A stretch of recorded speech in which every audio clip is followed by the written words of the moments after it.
안녕하세요. 저는 경기도에서 반찬 가게를 하고 있는 애청자입니다.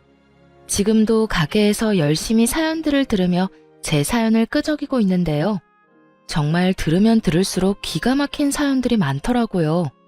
세상은 넓고 여러 종류의 사람이 있다지만 어쩜 그렇게도 다양하고 파렴치한 사람들이 많은 건지 들을 때마다 놀라곤 합니다. 물론 저에게도 그런 파렴치한 인연이 있긴 했었어요. 그건 바로 다들 예상하다시피 시댁 식구들과 남편이었어요. 전 그런 남편과 이혼을 한 지 8년이 다 되어 가는데요. 제가 어떤 결혼 생활을 했고 어떻게 이혼하게 되었는지 한번 들어보실래요? 저와 남편은 회사에서 만난 사이였어요. 전 고졸 출신인 경리였고 남편은 4년제 대학을 졸업한 회사 직원이었죠. 당시 제 나이 23살, 남편 나이는 31살. 7살 차이의 남편이 남자로 보이지 않았고 그래서 시선조차 주지 않았는데 어느 순간부터 자꾸만 제 옆을 어슬렁거린다 싶더니 어느 날엔 남편이 대뜸 고백을 해오더라고요. 희원씨, 저 희원씨 좋아합니다. 저하고 진지하게 만나주시면 안 될까요? 네? 저를요? 전 상우씨 남자로 본 적이 단 한 번도 없어요. 나이 차이도 그렇고 전 아직 연애하고 싶은 마음이 없는걸요. 그깟 나이 차이 제가 느껴지지 않게 노력할게요. 그리고 연애가 정 싫으시면 저하고 밥 딱 3번만 먹어주세요. 그 뒤에도 제가 싫으시다면 다신 이런 이야기 꺼내지도 않겠습니다. 결국 전 남편과 밥을 3번 먹게 되었고 그 뒤로도 이어진 적극적인 구애에 결국 연애를 시작하게 되었습니다. 연애를 하는 2년 동안 참 좋았습니다. 중학교를 졸업할 무렵 사고로 부모님을 잃고 늘 혼자였던 제게 든든한 내 편이 생긴 기분이 들기도 했어요. 남편은 연애하는 내내 저에게 큰 버팀목이 되어주며 끊임없이 저의 행복을 응원해 주었어요. 그런 남편을 보며 이런 사람이 내 남편이 되면 좋겠다고 생각을 했고 그렇게 저흰 결혼까지 하게 되었어요. 결혼 과정이 순탄하진 않았어요.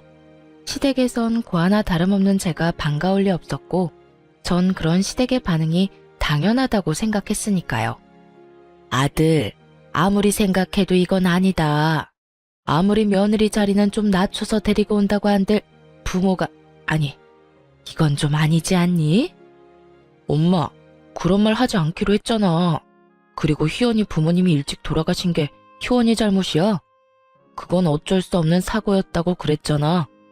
보육원에서 자란 것도 아니고 희원이 부모님 희원이 사랑으로 키워주셨고 그래서 그런지 희원이도 따뜻하고 좋은 사람이야. 난 그런 희원이를 사랑하고.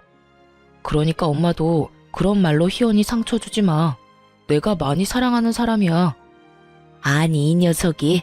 하여튼 엄마는 이 결혼 좀 더 생각해 봐야겠다. 아무리 생각해도 걸리는 게 한두 가지가 아니야. 네, 알겠습니다. 저 역시 부모님이 반대하시는 결혼은 하고 싶지 않습니다. 부모님이 반대하시는 데엔 이유가 다 있다고 생각하는 주의라 어머니 말씀 잘 알아들었고 염려하시는 일 없도록 하겠습니다. 남편을 사랑하지 않았던 건 아니었어요. 하지만 반대하는 결혼은 저도 싫었던 터라 저 역시 결혼을 하지 않겠다고 했고 저를 도저히 포기할 수 없었던 남편이 시댁과 저를 오가며 끊임없이 노력한 끝에 결혼을 하게 되었습니다. 그렇게까지 반대하던 시댁도 결국엔 허락을 했으니 잘 지낼 수 있을 거라 생각했는데 그건 저의 착각이었어요. 결혼을 하고 난 후 시모는 결혼 허락이 무색할 만큼 저를 홀대하기 시작했어요. 처음엔 그 홀대가 참 무섭더라고요. 드디어 저에게도 가족이 생겼다고 생각하며 정말 친부모님처럼 모시고 살고 싶은 마음이 가득했는데 이런 저의 마음과는 달리 저에게 돌아오는 건 모진 홀대였으니까요. 나이가 어려서 애라도 빨리 가질 거라고 생각했더니 그것도 아니고 널 도대체 어디에다 쓴단 말이니? 고아나 다름없어서 보고 배운 것도 없어. 그렇다고 배우기를 많이 배웠나? 고작 고등학교 겨우 졸업해서 회사 격리나 하던 거 며느리로 받았더니 도무지 영 쓸 데가 있어야지. 내 원, 너 임신하려는 노력은 하고 있는 거지? 혹시나 하는 말인데 신혼생활 어쩌고 하면서 임신 미루고 있는 거면 당장 쫓겨날 줄 알아? 아니에요. 남편도 그렇고 저도 그렇고 임신하려고 노력하고 있어요. 그러니까 조금만 더 기다려주세요. 넌 매번 기다려달라고 하더라. 도대체 언제까지 기다리라는 말인지. 하여튼 난 분명 말했다. 허튼 생각하면 당장 쫓아낼 거라고. 네, 죄송해요. 그 죄송하다는 말도 이젠 지겹다 지겨워. 참 바보 같지 않나요? 쫓겨날 줄 알라는 으름장에도 아무 말도 하지 못하고 도리어 죄송하다고 하는 꼴이 지금 생각하면 참 한심하기 그지없지만 그때 전 힘들게 가지게 된 가족이 너무나도 소중했고 이런 대우는 참으면 안 된다는 걸 알지 못할 정도로 어렸습니다. 거기에다 결혼을 하며 일까지 그만두게 되었으니 저에게 조언을 해줄 사람이 곁에 없었던 것이었죠. 그야말로 단절된 생활 속에 반복되는 홀대. 어느 순간 그 모든 것이 익숙해지던 어느 날 새로운 가족이 생겼어요. 그건 바로 동서였어요. 동서는 저와는 달리 엘리트 코스를 거친 사람이었는데 직장도 좋은 곳이라 시집 오기 전부터 시모의 사랑을 한 몸에 받았죠. 결혼 전부터 예견되어 있던 차별은 동서가 시집을 오고 난 후 더욱 심해졌고 특히 명절날이 되면 저는 서러움에 밤새 울기 일쑤였죠.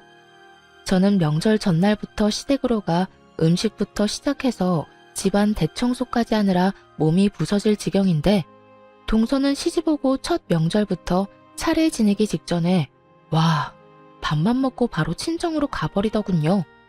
돌아가기 전엔 꼭 제가 보란 듯이 시모에게 아양을 떨며 용돈 봉투까지 쥐어주면서요. 어머님, 이거 용돈이요. 아끼지 말고 필요하신 데 있으면 쓰세요. 모자라면 또 드릴 테니까요. 어머, 우리 며느리 마음 배포 큰 것 좀 봐라. 네가 맏며느리 자리로 들어왔어야 했는데 어쩌다 저런 물건이 맏며느리로 들어와서는 내가 저 물건 볼 때마다 한숨만 나온다. 에휴. 에이, 너무 그러지 마세요, 어머님. 그래도 형님이 살림은 잘 하시잖아요.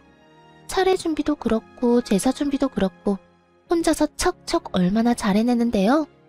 그것도 못하면 그게 여자애야. 그거라도 했으니 아직 안 쫓겨나고 내 아들이랑 살 수 있는 게야. 하긴 그래도 저는 그런 형님 덕 보고 있어요. 형님 덕에 저도 명절, 제사 이런 걱정 없이 회사 생활 마음 편히 하고 있고 회사 생활 잘하니 어머님 용돈도 이렇게 많이 드릴 수 있고요. 그러니까 형님 너무 미워하지 마세요. 사람은 저마다 자기 위치, 자기 할 일이 다 있는 거 아니겠어요? 하긴 또 그렇긴 하지. 우리 바쁜 며느리 집안일이나 시킬 수도 없는 노릇이니 말이다. 우리 둘째는 어쩌면 이렇게 머리도 똑똑한지 하나부터 열까지 마음에 안 드는 구석이 없다니까. 누구와는 전혀 다르게 말이야. 어찌됐든 얼른 가보거라. 친정에서 기다리겠어. 어차피 갈 거면서 동서는 얄밉게도 제 눈치를 살피더군요. 형님, 제가 먼저 가도 될까요? 하는 눈빛이 아닌 잘 보고 있지? 너랑 나랑은 달라. 받는 대접부터가 이렇게 다르잖니? 이런 의미가 가득 담긴 눈빛으로요. 찰나의 순간 의기양양한 눈빛으로 저를 살피던 동서는 시모에게 마음에도 없는 소리를 하기 시작하더군요. 그냥 가도 될까요? 그래도 설거지라도 하려고 했는데. 설거지는 무슨? 어디 귀한 손에 물을 묻히려고? 그런 건 다 따로 할 사람이 있으니까 그냥 가거라. 쟤는 친정도 없어서 다 정리하고 손님 맞을 거 다 맡고 집에 가도 되니까. 첫째 넌 뭘 보고 서 있니? 얼른 정리하고 다음 손님 맞을 준비해야 할 거 아니니? 둘째, 너도 얼른 가보거라. 남은 명절 잘 보내렴. 네, 어머님. 그러면 저 가볼게요. 뻔히 제가 옆에 있는데도 불구하고 제겐 인사 한마디 없이 가버리는 동서와 그런 동서를 버선발로 배웅하는 시모. 저는 점점 지쳐갔고 그런 지친 저에게 유일한 숨 쉴 곳은 남편이었는데 남편 역시 변해가기 시작하더군요. 아, 힘들다. 역시 우리 집이 최고야. 명절을 무사히 보내고 집에 도착한 제가 한 말은 딱 이 말뿐이었어요. 그런데 남편이 그런 저에게 다짜고짜 소리를 지르며 짜증을 내기 시작했어요. 당신만 힘들어? 나도 힘들어. 왜 당신은 매번 일을 똑바로 못해서 엄마한테 싫은 소리를 듣는 거야? 당신이 그렇게 혼날 때마다 나도 스트레스 받는다고. 알아? 제가 혼이 나든 말든 앉아서 음식 간이나 지적하던 남편놈이 이런 말을 하니 참 진정성이 느껴진다 싶더라고요. 시댁을 나서는 그 순간까지도 하하호호 웃던 놈이 누구인지 남편은 단 하나도 기억나지 않는 듯 하더군요. 기막혀 정말? 당신 지금 그걸 말이라고 하는 거야? 내가 뭘 잘못해서 어머님이 날 혼낸다고 생각해? 어머님은 그냥 내가 숨 쉬는 것 자체가 싫은 분인 건 몰라? 뻔히 다 아는 사람이 왜 짜증이야, 짜증이. 그리고 당신이 힘들면 얼마나 힘들고 스트레스 받으면 얼마나 받는다고. 아깐 입이 귀에 걸려서 하하호호 웃었냐? 정신이 나갔지? 난 당신 집에 가면 미소는커녕 감정이 사라져. 사람을 그렇게 멸시하고 상처 주는데 내가 감정이 남아있겠어? 스트레스? 정작 힘들고 스트레스 받는 사람이 누군데? 불만이 많은가 보다. 그렇게 불만 많으면 진작 엄마한테 그렇게 말하지 그랬어. 우리 집에선 입 꼭 다물고 일만 하더니 내가 미쳤었지. 너 같은 여자가 뭐가 좋다고 애걸복걸하면서 결혼까지 했나 몰라. 재수씨 좀 봐라. 능력 좋지. 능력 좋으니까 돈 잘 벌지. 자존감 높으니까 떡소리 나지. 무엇보다 엄마가 얼마나 예뻐하냐? 내가 내 발등 찍은 거지 뭐. 누가 할 소린데? 나도 마찬가지야. 당신이 이런 남자인 줄 알았으면 난 결혼은커녕 당신 만나지도 않았다고. 그래? 잘 됐네. 같은 마음이라. 어이가 없더라고요. 싫다는 사람 설득하고 애원해서 결혼한 사람이 누군데 저딴 말이나 해대는 것인지 섭섭한 마음이 들기도 했고요. 그간 남편 하나만을 보며 참았던 전 남편의 모진 냉대 앞에 믿었던 만큼 실망감도 컸고 또 그만큼 오만정이 떨어져 버렸습니다. 그간 너무 참고 살았던 탓일까요? 아니면 남편을 너무 믿었던 탓일까요? 한번 남편에게 정이 떨어지고 나니 결혼 이후 처음으로 이런 가족은 필요 없다는 생각이 딱 들더라고요. 비로소 정신을 차렸다고나 할까요? 그날 이후 점점 변해가는 남편을 보며 저 역시 이혼을 고민하게 되었고 하루하루 지날수록 이혼에 대해 확신하게 되던 어느 날이었어요. 그저 스트레스로 생리가 미뤄진다 싶더니 임신을 했던 것이었죠. 그렇게 바랄 땐 임신도 되지 않더니 이혼을 하려고 결심이 선 이럴 때 임신이라니. 하지만 그런 생각도 잠시 병원에서 아기의 심장 소리를 듣던 그날 저는 이렇게 생각했어요. 드디어 저에게도 진정한 내 가족이 생겼다고. 내가 이 아이를 지켜야겠다고요. 병원을 나서며 전 아이를 위해 가정을 지키기로 했고 남편 역시 제 임신 소식에 정신을 차린 것인지 다시 노력하는 모습을 보여주기 시작했습니다. 여보, 임신한 게 싫은 건 아니지? 표정이 너무 안 좋은데? 뭐? 그런 말이 어딨어. 그냥 몸이 좀 힘들어서 지쳐서 그래. 지금도 이렇게 힘든데 만삭 때는 더 많이 힘들겠지? 아무래도 그렇겠지. 여보, 그땐 내가 미안했어. 나는 당신하고 엄마하고 좀 잘 지냈으면 좋겠는데 그게 내 맘처럼 안 되니까 좀 힘들었어. 그런데 시집 온 지 얼마 안 된 재수씨는 엄마랑 사이좋게 잘 지내니까 그게 부러우면서도 짜증이 나서 괜히 당신한테 화풀이 했어. 당신은 잘못한 것도 없는데 당신 탓으로 돌리기도 했고. 미안해. 앞으로는 그런 못난 생각하지 않고 당신하고 우리 아기 지켜줄게. 그 말 정말이지? 이번엔 정말 나 지켜줄 거지? 정말이야. 내가 앞으로 변하도록 노력할게. 그래, 그렇게 말해줘서 고마워. 당신이 노력하는 만큼 나도 노력할 테니까 우리 잘 살자. 우리 아기 잘 키워보자. 알겠지? 여보. 남편은 이렇듯 저의 마음을 달래주며 변한 모습을 보여주기 시작했고 그런 모습을 보며 전 다시 한번 잘 살아보기로 결심했고요. 저의 임신 소식은 시댁에도 전해지게 되었고 시댁에서도 기뻐해 주시더라고요. 아가, 고생했다 고생했어. 그동안 아기가 안 생겨서 얼마나 걱정했는데 이렇게 떡하니 임신을 다 하고 앞으로 몸 조심해야 한다. 알겠지? 네, 어머님. 감사해요. 시모의 다정한 목소리를 처음 들었다면 여러분은 믿으실까요? 저는 이날을 아직도 잊지 못합니다. 다정하게 아가라고 하며 몸 조심하라고 하던 당부까지도요. 그렇게나 행복했는데 그 행복도 길진 않더라고요. 커리어 때문에 임신은 될 수 있으면 미룬다는 동서가 제 임신 소식을 듣고 덜컥 임신을 해버렸으니까요. 임신이 그렇게나 쉬운 일이라는 걸 저는 그때 처음 알았네요.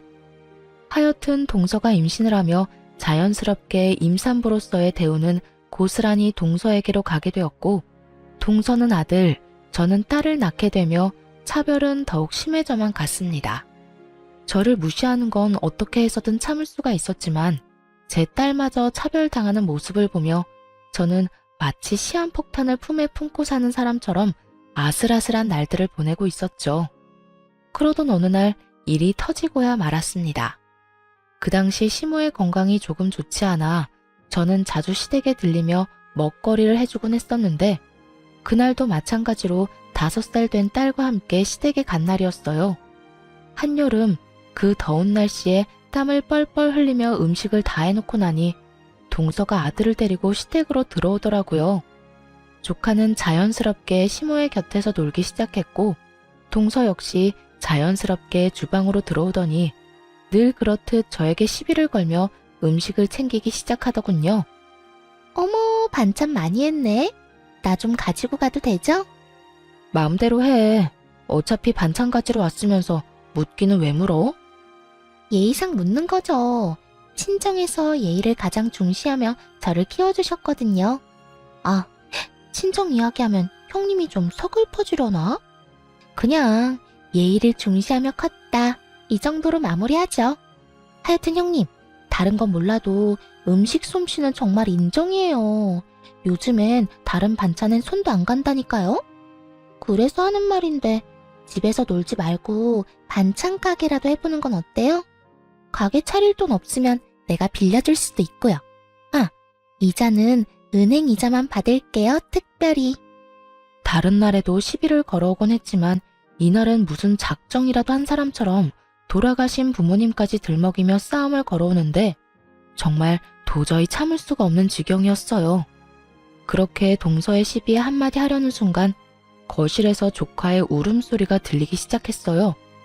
저와 동서는 동시에 거실로 뛰쳐나갔고, 울고 있는 조카를 뒤로 한 채 시모는 제 딸아이의 팔을 잡고 얼굴에 손가락질을 하며 고함을 치고 있었어요.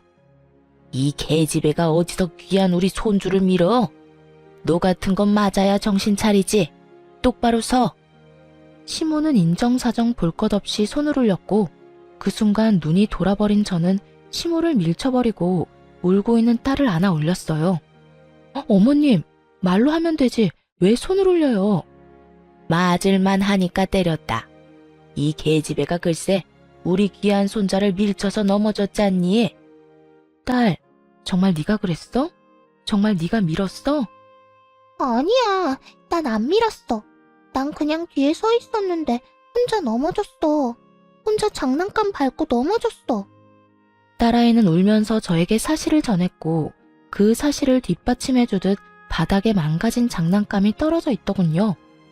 어머님, 사실 여부는 확인하고 애를 잡든가 했었어야죠. 아니라고 하잖아요. 아니 형님, 해도 너무하네. 아무리 자기 딸이라고 해도 그 말을 다 믿는 거예요? 누가 봐도 거짓말하는 거잖아요. 동서 눈엔 저기 다 망가진 장난감 안 보여? 동서 아들 발밑에 떡하니 있네. 아들이 울고불고 난리치니까 눈이 멀었니? 장님이 돼버렸어? 상황 파악 못하고 소리 질러대지 말고 그 입 다물어. 진짜 눈알 돌아버리게 화난 사람은 지금 따로 있으니까. 처음이었습니다. 시모에게 그렇게 큰 소리를 친 것도, 동서에게 그렇게 거친 말로 화를 낸 것도요. 이런 저의 반응에 놀란 두 사람은 제 말에 반박하고 싶어 머리를 굴리는 듯 했지만, 이렇다 할 말이 생각나지 않는지 저의 아픈 곳인 부모님을 들먹이며 제 속을 긁기 시작했어요. 어머 형님, 무슨 말을 그렇게 거칠게 하세요? 몰상식하게 눈알이 뭐예요, 눈알이? 그러게나 말이다. 이래서 내가 고아 며느리는 싫다고 했던 게야. 부모님 다 돌아가시고 뭘 보고 배웠겠어? 지금도 봐라. 어른 앞에서 소리나 버럭버럭 질러대고 손 아래 동서한테 그딴 저급한 말이나 짓거려 대고. 그러는 어머님은 얼마나 가정교육을 잘 받았길래 저한테 그렇게 하는 건데요? 말끝마다 고아 타령은 기본에 만날 때마다 사람 차별하는 그거. 그게 정말 몰상식하고 저급한 행동이란 거 모르세요? 그리고 동서도 그래. 내가 그래도 손윗사람인데 몰상식? 말이 거칠어? 내가 오죽했으면 동서한테 그런 말까지 했을까? 제발 본인 행동이나 잘하고 남 행동 지적해. 알겠어? 저는 그간 쌓였던 울분을 토해내듯 화를 냈고 그런 제 모습에 동서는 욕을 섞어가며 화를 내더라고요. 내가 뭘 어떻게 했다고 이래라 저래라야? 그러는 네 행동이나 똑바로 해. 사회에서 만나면 눈도 못 마주치련 그래도 형님이라고 형님 대접해줬더니 뭐? 내 행동이나 똑바로 하라고? 어디서 꼴 같지도 않게 고아가 행동 지적이야. 연? 보아하니 욕이 들어먹고 싶어서 안달한 것 같으니까 소원대로 해줄게. 야 이년아, 내가 고아인데 네가 보태준 거라도 있어? 우리 부모님 사고로 한날 한시에 돌아가셨는데 보태준 거라도 있냐고. 어디서 나이도 어린 년이 꼬박꼬박 말끝마다 고아 타령이야? 네 잘난 부모가 그렇게 가르쳤니? 그렇지 않고서야 배웠다는 년이 말끝마다 남의 상처 후벼 파는 짓을 아무렇지 않게 할 수가 있어? 뭐라고? 너 지금 말 다 했어? 꼭 할 말 없는 사람들이 그런 말 하더라. 말 다 했냐고 말이야. 내가 말 다 했다고 하면 어쩔 거고 덜 했다고 하면 어쩔 건데 뭐 어떻게 하지도 못할 거면서 묻기는 왜 물어? 시간 엄청 많은가 보지? 뭐야? 이 인연이? 할 말이 없으면 그냥 안 하면 되지 왜 욕을 하고 그런데? 누가 욕하면 무서워할 줄 알아? 동서, 나도 욕 잘하고 나도 성깔 있어. 그러니까 앞으로 까불지 말고 나한테 괜히 엉겨붙어서 시비도 걸지 마. 알겠어? 어머님, 저 먼저 가볼게요. 그리고 앞으론 반찬 못 해드리니까 알아서 챙겨 드세요. 정 그대로 집으로 돌아와 버렸고 퇴근을 하고 돌아온 남편은 단편적인 상황만을 들은 채 저에게 화를 내기 시작하더라고요. 당신 제정신이야? 오늘 엄마한테 대들었다면서? 그뿐이야. 재수 씨한테 욕까지 했다는데 도대체 왜 그랬어? 당신 그렇게 막 나가는 사람 아니었잖아. 당신 엄마가 그래? 내가 그랬다고? 당신 말대로 내가 그런 사람이 아닌데 그랬을 때는 이유가 다 있지 않겠어? 그러니까 이유를 말해보라고. 당신 딸 오늘 당신 엄마한테 맞을 뻔했어. 그것도 당신 딸은 동서 아들 밀친 적도 없는데 혼자 넘어진 손주 보고 어머니 혼자 오해하시고 5살밖에 되지 않은 손녀를 얼마나 잡아댔는지 알아? 그래서 내가 하지 말라고 소리 좀 쳤어. 그게 그렇게 잘못된 일이야? 그게 배운 거 없이 커서 그렇다는 소리까지 들을 일이냐고. 그리고 내가 먼저 욕한 적 없어. 동서한테 버릇없이 굴지 말라고 하니까 동서가 먼저 나한테 이년저년거리더라. 평소에 날 얼마나 무시했으면 그런 말을 아무렇지 않게 할 수가 있는지. 아, 나보고 고아라고도 하더라. 내가 그 말 듣고 참고만 있었어야 했어? 제 말을 들은 남편은 충격이 큰 듯 아무 말도 하지 못하고 있더라고요. 그도 그런 것이 은연중에 제가 무시를 당한다는 것은 알고 있었지만 이렇게 심한 모욕까지 당하고 있다는 것은 알지 못했던 터라 더욱 놀란 듯 했어요. 남편은 어찌되었든 시모에게 함부로 한 저에게 화가 난 것은 맞지만 동서의 행동과 시모가 딸에게 한 행동만큼은 절대로 그냥 넘기지 않겠다고 하며 화를 내더군요. 남편은 시모에게 전화를 했고 남편의 닥달에 화가 난 시모의 목소리가 저에게까지 들려오더라고요. 엄마, 어떻게 그럴 수가 있어? 엄마한텐 손자만 손주야? 손녀는 손주도 아니야? 우리 딸이 아니라고 했다며. 우리 딸이 민 거 아니라고 했다는데 어떻게 그 어린애를 무식하게 밀어대? 그래, 그 점은 내가 오해했어. 그래서 미안하게 생각하고 있고. 그런데 사람이 살다 보면 그럴 수도 있는 거지. 그게 뭐 그렇게 큰 문제라고 엄마한테 이렇게 화를 내는 게야? 엄만 지금 그게 미안한 사람이 할 태도야? 그리고 내가 지금 화 안 나게 생겼어? 아까 엄마가 나한테 전화할 땐 엄마 잘못한 건 하나도 말 안 하고 집사람이 엄마한테 말대꾸하고 욕했다는 말만 했잖아. 엄마가 그렇게 말하면 내가 집사람이랑 싸울 거라는 생각은 못했어? 엄마는 내가 이 사람이랑 헤어지길 바라는 거야? 그렇지 않고서야 어떻게 말을 그렇게 전달해? 엄마한테는 내 집사람도 내 딸도 가족도 아니야? 아니, 가족이라고 생각한 적은 있긴 해. 넌 무슨 말을 그렇게 하니? 도대체 네 집사람은 말을 어떻게 전했길래 네가 이런 말까지 하는 게야? 하여튼 못 배운 년이 하는 짓도 어쩌면 그렇게 저급한지. 네 집사람 옆에 있니? 바꿔봐라. 도대체 어떤 말을 어떻게 전했는지 그 입으로 드러나 보게. 적어도 엄마보단 사실 그대로 전했으니 집사람한테 뭐라고 할 생각하지 마. 그리고 집사람한테 그딴 식으로 말하는 것도 그만하고. 이제 이 사람도 한 아이의 엄마야. 거기에 맞는 대우 정도는 해주라고. 남편은 전화를 끊어버렸고 단호하게 끊은 전화만큼 화가 단단히 나 보이더군요. 그 뒤 남편이 어떻게 할지는 남편 문제였고 전 그 길로 시댁의 발길을 끊어버렸습니다. 시댁 하나 끊어냈을 뿐인데 여유 시간이 생기다 못해 넘쳐나더라고요. 그간 틈만 나면 호구짓거리를 하고 사느라 아이를 어린이집에 보내고 난 후에 주어지는 여유로운 시간을 즐긴 적이 없었던 것이었어요. 그 여유로운 시간이 좋으면서도 그 시간을 처음 가져보는 제가 얼마나 한심하고도 불쌍했는지 모릅니다. 예쁨 한번 받아보겠다고 그 고생을 했는데 결국엔 예쁨 한번 제대로 받지 못하고 연까지 끊어버렸으니 말이죠. 어찌되었든 그제라도 주어진 시간을 잘 쓰자는 생각이 들었고 어느 정도 쉬고 나니 그저 놀기보단 뭐라도 해보고 싶다는 생각이 들더라고요. 그때 동서의 말이 떠올랐어요. 다른 건 몰라도 음식 솜씨만큼은 최고라는 그 말이요. 동서 입맛이야말로 까다롭다는 걸 누구보다 더 잘 알던 저였기에 전 반찬 가게를 열기로 마음먹게 되었어요. 남편의 도움을 받을 수도 있었지만 그러지 않았습니다. 전 그간 쓰고 남겨뒀던 부모님의 유산으로 자그마하게 반찬집을 열게 되었고 딸을 케어해야 한 탓에 긴 시간을 쓸 수는 없었지만 시간 대비 꽤 괜찮은 수익을 얻을 수 있었어요. 하루가 다르게 매출은 올라가고 있었고 전 활기를 되찾으며 자존감도 되찾고 있었습니다. 이런 저의 변화를 남편은 눈치채지 못하고 있었는데 그 당시 남편은 이런 저의 변화를 알 노력조차 하지 않을 만큼 가정에 관심이 없었어요. 여보, 저기 나 할 말이 있는데. 나 피곤해. 중요한 말 아니면 나중에 해. 늘 이런 식이었던 터라 반찬 가게를 하고 있다는 사실조차 말할 틈이 없던 상황이었죠. 그렇게 비밀로 할 생각도 없던 비밀이 생기는 사이 남편의 행동은 점점 이상해지더군요. 외박을 한다거나 퇴근 시간이 늦어진다거나 하는 일은 없었지만 딸을 대하는 행동이 달라졌달까요?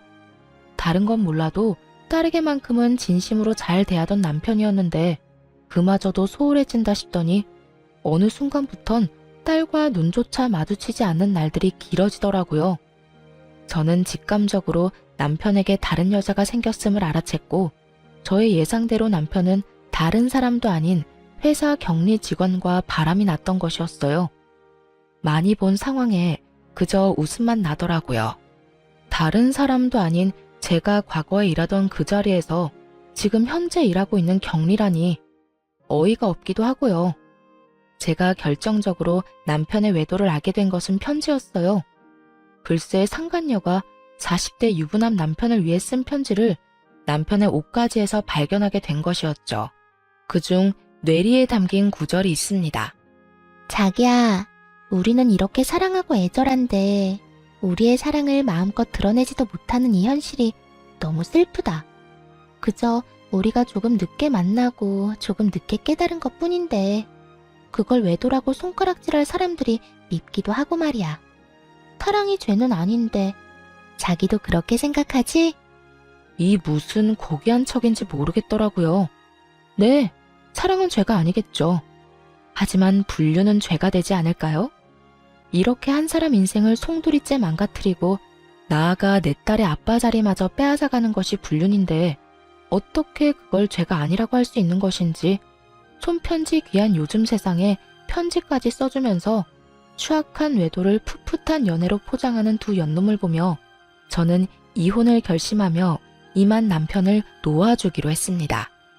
어차피 자식 생각해서 이혼 결혼이었고 여자에게 미쳐서 딸에게마저 소홀한 남편은 저도 필요가 없었으니까요.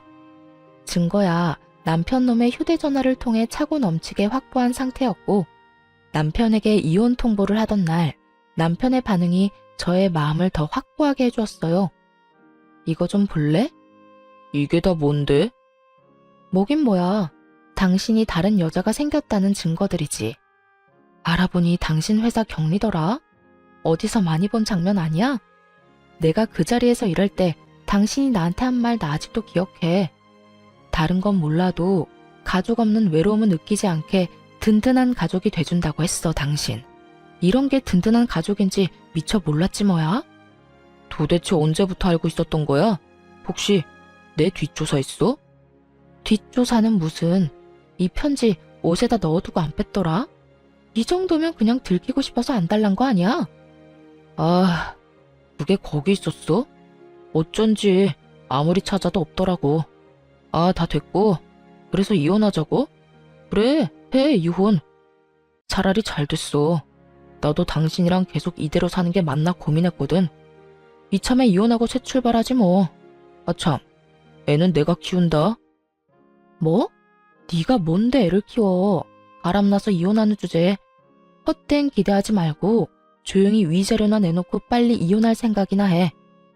참나, 너 내가 애 주면 키울 능력이나 돼? 왜? 너처럼 구질구질하게 키우게?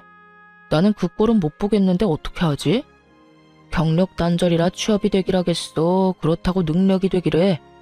괜히 한순간 잘못된 선택으로 애까지 고생시키지 말고 내가 키운다고 할 때 순순히 내놔. 애가 물건도 아니고 물건 달라는 듯 내놓으란 남편을 보며 정말 갈 때까지 갔구나 싶더군요.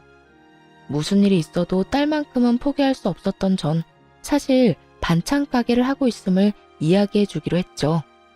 그딴 걱정은 하지 마. 당신이 바람 피우면서 정신 못 차리고 다니는 사이에 나 가게 열었어. 반찬 가게. 뭐? 반찬 가게? 무슨 돈이 있어서? 당신 혹시 나 몰래 딴 주머니 찼어? 야, 딴 주머니 찰 돈이나 주고 그딴 소리를 해. 겨우 생활만 가능한 돈 주면서 생색이란 생색은 다 냈던 거 기억 안 나나 봐? 내 가게에 당신 돈 땡전 한 푼 들어간 거 없으니까 괜히 침 흘릴 생각하지 말고 내 돈벌이는 내가 충분히 하고 있으니까 양육권이나 포기해. 네가 포기해. 반찬 가게 그거 해봤자 얼마나 번다고. 언제 망할지도 모르는 반찬 가게 뭐라고 내 딸을 데려간다 만다야. 망하라고 아예 고사를 지내지 그래? 어찌됐든 다른 여자에 미친 남자한테 나 역시 내 딸 보낼 생각 없으니까 그냥 소송으로 해결해보자. 둘 다 포기가 안 되면 소송이라도 해야지. 이렇듯 남편과 전 한치의 양보도 없었고 결국 소송으로 양육권을 가져오게 되었습니다. 큰 소리치던 남편은 양육권, 재산 분할, 위자료 그 어떤 것 하나 자기 뜻대로 되지 않자 항소했지만 그 역시 결과는 같았습니다. 상간녀 소송 역시 큰 금액의 위자료를 받을 수 있었고요. 그렇게 이혼하고 난 후 1년 가까운 시간 동안 저와 딸은 평화로운 날을 보내고 있었어요. 딸 역시 이혼을 하고 난 후 제가 더욱 집중해서 돌볼 뿐만 아니라 더 많은 사랑을 쏟아주니 더욱 안정된 모습을 보여주더라고요. 그렇게 딸과 행복한 시간을 보내던 어느 날 동서에게 전화가 오더라고요. 그간 연락해온 적이 단 한 번도 없었던 터라 무슨 일인가 하는 마음에 전화를 받게 되었습니다. 무슨 일이야? 형님, 요즘 왜 이렇게 연락이 뜸하세요? 무슨 일 있으세요? 아주버님도 그렇고 형님도 그렇고 연락도 없고 시댁에 오지도 않아서 전화해봤어요. 말하는 꼴을 보니 제가 이혼한 것을 전혀 모르고 있는 듯 했어요. 이혼을 했다고 해야 하나 고민하지 않은 것은 아니었지만 괜한 말을 했다가 말이 더 길어질 것 같아 그냥 전화를 끊어버리려던 순간이었어요. 아, 그래? 아무 일 없어? 동서도 아무 일 없지? 그러면 나 바빠서 이만 끊을게. 앞으로 무슨 일 있으면 동서 아주버님한테 전화해. 나한테 하지 말고. 그러면 끊어? 잠깐만요. 형님, 제 말 좀 들어보세요. 뭔데? 할 말 있으면 빨리 해. 상황을 보아하니 형님 아직 모르는 것 같은데 어머님 지난주에 쓰러지셨어요. 아주버님껜 연락드렸는데 찾아오기는커녕 연락도 없어서 형님한테 전화한 거고요. 이럴 때 병원이라도 와서 병시중이라도 들어야 어머님께 점수라도 따지 않겠어요? 다 형님 생각해서 연락한 거니까 저한테 고마워하라고요. 이게 보자 하니까 정말 사람을 호구로 하나? 본인이 병시중 들기 싫어 저에게 떠넘기려고 하는 수작이 뻔히 보이는데 저딴 식으로 말을 하니 웃음이 다 터져 나오더라고요. 동서는 나를 정말 호구로 생각했구나. 호구라니, 제가 언제요? 지금 하는 꼴이 그렇잖아. 지난 1년 동안 안부 연락 한 통 없다가 어머님 쓰러지시니까 연락해서 뭐? 이럴 때 잘 보이라고? 차라리 솔직하게 동서가 병시중 들기 싫으니까 나한테 도와달라고 부탁이라도 하든가. 이게 뭐야 속보이게? 동서도 참 알만하다. 그래요. 형님이 그렇게까지 말하니까 솔직하게 말할게요. 저 어머님 병시중 들 생각도 없고 들어야 할 필요도 못 느끼겠어요. 제가 맏며느리도 아니고 엄연히 맏며느리가 따로 있는데 왜 제가 그런 힘든 일을 해야 해요? 그렇게 힘든 일은 능력도 없고 할 일도 없어서 시간이 남아도는 형님이 해야 하는 일 아니냐고요. 제가 누누이 말했었죠? 사람마다 맞는 위치와 해야 할 일이 있다고요. 지금 형님이 해야 할 일은 어머님 시중 드는 일이라고요. 할 일이 없기도 하고 능력도 없는데 거기에다 맏며느리. 딱 형님 일이잖아요. 정말 난년은 난년이다 싶더군요. 그렇지 않고서야 어떻게 저런 얄밉고도 말 같지 않은 말을 사람 말같이 할 수가 있는지 대단하다는 생각이 들었으니까요. 동서는 확신에 찬 목소리로 저에게 호구짓을 강요하고 있었고 전 그런 동서에게 통쾌한 사실을 알려주기로 했습니다. 듣고 보니 다 맞네. 할 일도 없고 능력도 없고 거기에다 맏며느리가 어머님 시중해야 하겠네. 그렇죠? 그렇다니까. 그러니까 당장 내일부터, 아니, 오늘부터 와서 어머님 시중 좀 드세요. 무슨 노인네가 아파서 그런가 얼마나 꼬장꼬장한지 내가 정말 미쳐버리기 직전이라고요. 동서, 나 못 가. 난 이제 그 집 맏며느리 아니거든. 네? 그게 무슨 말이에요? 몰랐나 본데 나 이혼한 지 1년이 다 돼가. 그 빌어먹을 인간이 바람나서 이혼했는데 상황이 이렇게 되고 보니 그 인간이 내 인생 꽃피게 해주려고 바람까지 피워줬나 싶네. 그 덕분에 노인네 병시중은 피할 수 있었으니 말이야. 그 인간한테 감사할 날이 다오네. 정말 그렇지 않나요? 만약 그때 남편이 바람을 피우지 않아 이날 이때껏 살고 있었다면 제가 꼼짝없이 그 병시중을 들어야만 했을 텐데 하필 그 타이밍에 저에게 딱 들켜 이혼을 해버렸으니 말이에요. 그 순간 얼마나 기분이 좋은지 저는 신나게 웃어버렸고 동서는 믿을 수 없다는 듯 고래고래 소리를 지르며 발악을 하더라고요. 지금 웃음이 나요? 지금 이 상황이 웃기냐고. 누구 마음대로 이혼하고 난리야? 바람 피운 게 뭐 대수라고 이혼을 했냐고. 이제 어떻게 해. 꼼짝없이 내가 저 노인네 떠맡게 됐는데 이제 어떻게 하냐고. 지금 일주일 병시중도 끔찍한데 앞으로 어떻게 해? 그 순간이었어요. 동서가 미쳐 날뛰는 소리와 함께 서방님의 목소리가 들려오더라고요. 이게 다 무슨 소리야? 당신 지금 우리 엄마한테 노인네라고 했어? 끔찍! 당신 우리 엄마 시중 드는 게 그렇게 끔찍했어? 아니, 그게 아니라 여보. 내 말은 그게 아니었어. 두 사람이 다투는 소리가 들려왔고 전 전화를 끊어버렸어요. 평소 전시모라면 끔찍하던 전 시동생이니 그 끝은 뻔하지 않겠어요. 그 후론 한동안 조용하다 싶었는데 반년쯤 지났을 때 전 남편에게서 연락이 오더군요. 그 당시까지 남편은 딸아이를 한 번도 보러 오지도 보고 싶다는 말조차 없었지만 혹시나 하는 마음에 연락할 방법은 열어두었던 것이었죠. 아무리 제가 이혼을 했다고 한들 제 마음대로 천륜을 끊을 수 없는 것이기도 했고 딸아이가 아빠가 보고 싶다고 한다면 언제든 만나게 해주고 싶었으니까요. 전 남편의 연락에 저는 오로지 딸을 생각해 전화를 받게 되었고 전 남편은 이러한 제 생각과 기대를 저버리기에 충분한 인간이었습니다. 여보, 잘 지냈어? 우리 딸은 잘 지내지. 못 지낼 이유가 없으니 잘 지내지. 이때껏 연락 한 통 없더니 왜 전화했어? 그게 우리 엄마 편찮으시다는 이야기 들었지? 재수씨가 당신하고 통화했다고 하던데. 그게 왜? 그냥 솔직하게 이야기할게. 사실 나 그 여자랑 헤어졌어. 당신이랑 이혼하고 결혼은 따로 안 하고 같이 살긴 했는데 글쎄 그 여자가 우리 엄마 쓰러졌다는 소식 듣더니 사람이 변하더라고. 계속 짜증만 내고 밖으로 돈다 싶더니 내가 엄마 모시고 싶다는 말 꺼내자마자 집을 나가버리더라. 내가 어이가 없어서. 자긴 누구랑 달라서 가정교육 잘 받았다고 그렇게 자랑처럼 말하더니 그게 가정교육 잘 받은 사람의 태도야. 하여튼 그 여자 회사까지 그만두고 도망갔어. 그런 이야기를 왜 나한테 하는 거야? 설마 나한테 뭐 동정심 같은 걸 바라는 거야? 설마 양심도 없이? 동정심을 바란다고 해도 양심도 없다고 생각했을 텐데 전 남편은 생각보다 더 파렴치한 인간이더라고요. 동정심은 무슨. 우리 다시 결합하자고. 나 다시 당신한테 돌아갈 수 있어. 당신 나 아직 사랑하는 거 다 알고 있어.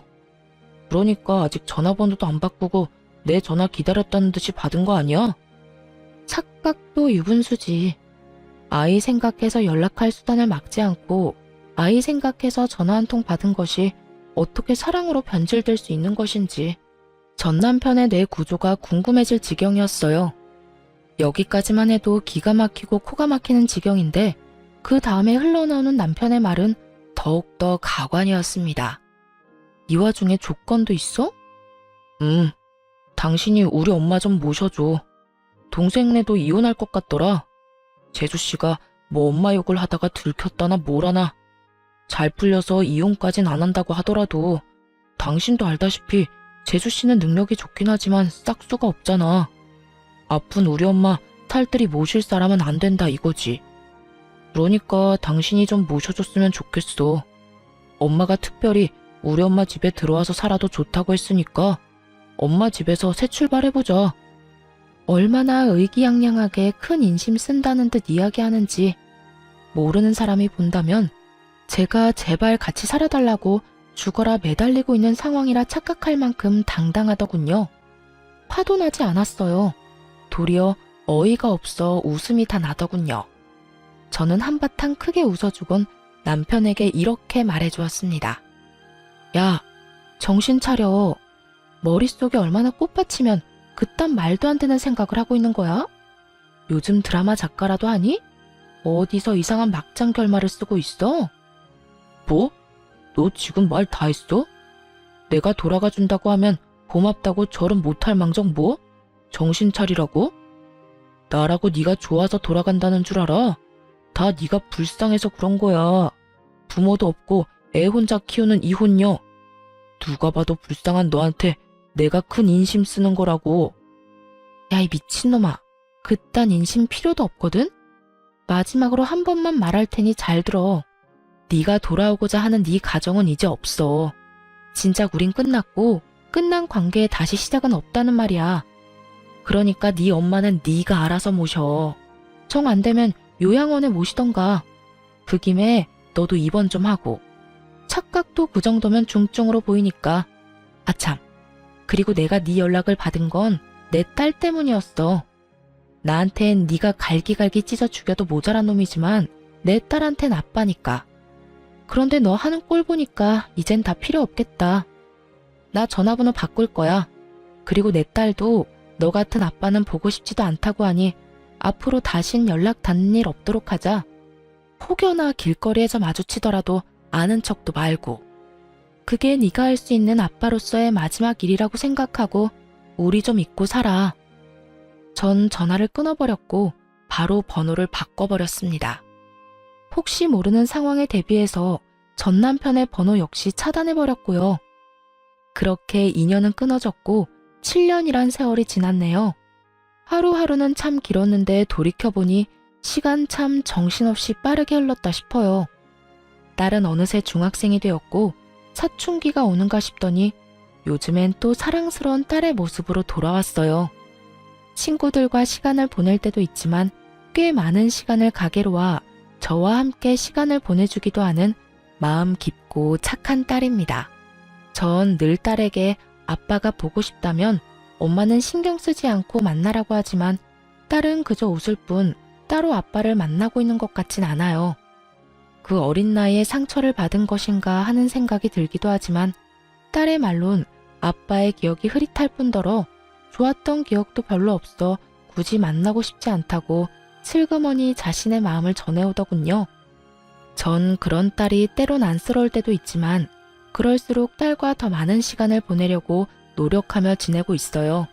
반찬 가게는 제법 자리를 잡았고 더 큰 평수로 옮긴 지 2년이 되었네요.